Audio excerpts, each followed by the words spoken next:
नमस्ते सेवारो सम्पूर्णमा यतिखेर म आफ्नै कृषि फार्म टनेलमा आइपुगेको छु। आज चाहिँ यहाँहरुमाझ धेरै समयपछि छोटो भिडियो लिएर आउने जमर्को गरेको छु। यो पछाडि देखिरहनु भएको दृश्य टमाटर खेती आफ्नै मेहनत आफ्नै पसिनाले चाहिँ यतिखेर यो अवस्थामा मैले यो खेती गरिरहेको छु। यहाँलाई यो भिडियो हेरिसकेपछि कस्तो लाग्छ कृपया आफ्नो सल्लाह सुझाव दिन भने नभुल्नु होला। धन्यवाद।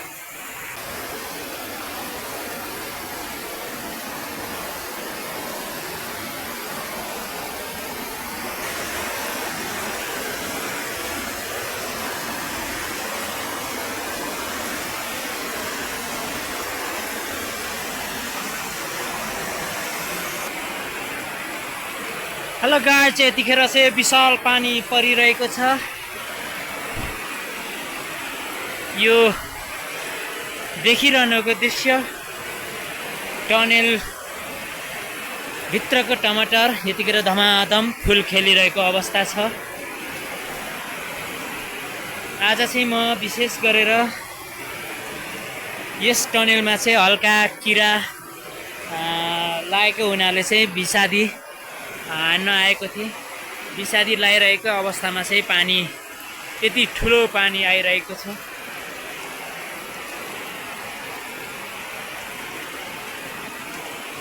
यहाँले हेर्नु सक्नुहुनेछ यो टमाटर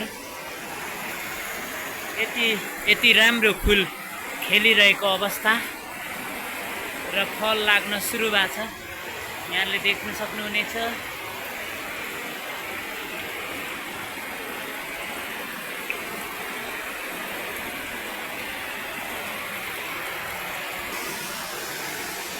यहाँ चाहिँ फल यत्रो भएको छ है साथीहरू।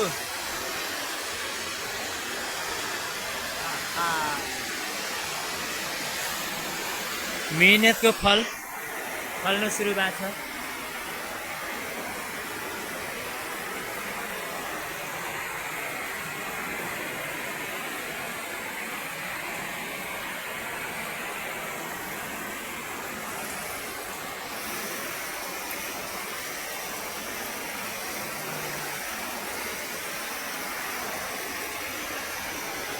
टमाटर आई गाइस,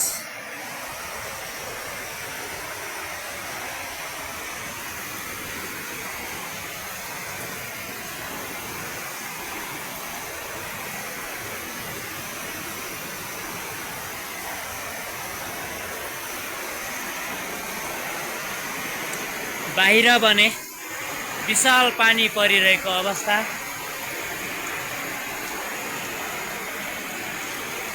यहाँ चाहिँ यत्रो ठुलो पानी परिरहेको छ। तपाईहरुकोतिर कस्तो छ है त? बाफ्रे बाफ्रे बाफ्रे।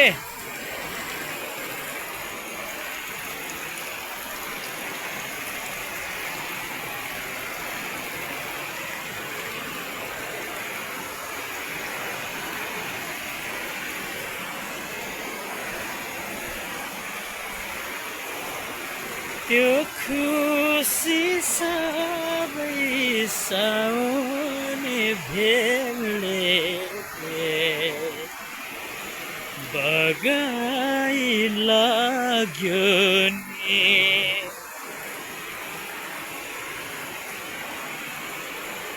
यो संसारभरि अन्धकार मात्र कसरी बच्ने। हल्का रमाइलो।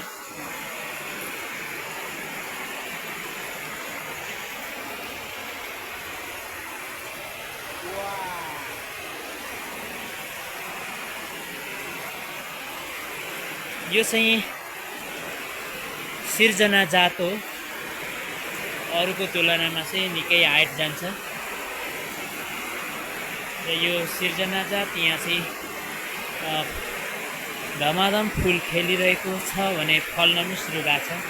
र यता अगाडि देखिएको चाहिँ यो गौरव 555 हो। यो चाहिँ सिर्जनाको तुलनामा यो चाहिँ धेरै कम हाइट जान्छ र फल भने लगभग उस्तै नै फल्छ, फल दिने गर्छ। यो लामो अवधिसम्म यो सिर्जनाले फल दिइरहन्छ भने यो गौरवले चाहिँ छोटो अवधिमा नै धेरै फल दिने यसको विशेषता रहेको छ भने सिर्जनाले चाहिँ कम फल दिने तर लामो समयसम्म फल दिने जात रहेको छ।